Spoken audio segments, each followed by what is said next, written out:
I'd like to just begin today by sending a message of solidarity to the Palestinian people.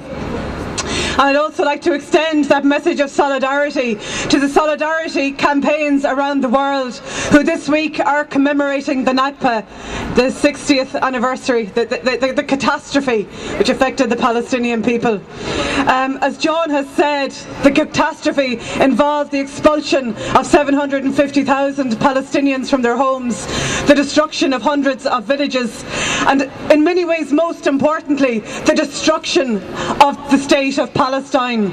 It was not a land without a people. It was the land of Palestinians. And that is the myth that Israel perpetuates today, that there was no state prior to the establishment of the State of Israel. There was a state, that was the State of Palestine. And to those people who were cleansed from Palestine during that time, we have not forgotten you, and we have not forgotten that your deaths and your expulsion were part of a bigger plan that was the ethnic cleansing to make way for the creation of the Jewish state of Israel. A policy of ethnic cleansing which continues today through the strangulation of Gaza, the construction of the apartheid wall into and around the West Bank with its continued expropriation of Palestinian land, with the expansion of settlements, the expansion of settler roads, and essentially, as one of the Israeli ministers recently described, an attempt at a Holocaust, and they used that word quite deliberately, a Holocaust of the Palestinian people. In the Palestinian Solidarity Movement, there is a lot we can do in terms of showing solidarity, but also in terms of calling for action which will directly affect what happens in Palestine.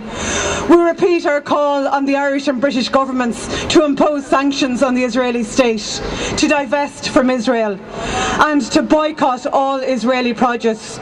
Do not trade with Israel in our name. Do not trade with that rogue state. Become a part of standing on the side of the rights of the Palestinian people.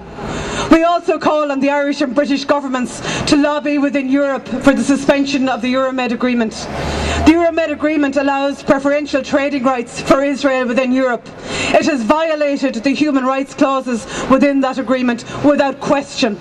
This has been acknowledged by people within the European Union, by people within the Irish government, and still the trading agreement is in place. We repeat our call to suspend that agreement. And finally, we'd just like to call on you as individuals and as people to become a part of the solidarity movement. As John has said, there is stuff we can do. It's not about standing around simply commemorating. It's about taking action for the future that we can help Palestinian people create, because the international community does have a moral responsibility to affect power on affect influence on our national governments and on the European Union to affect and exert pressure on Israel. Thanks for your attention, and I'll hold you back to John.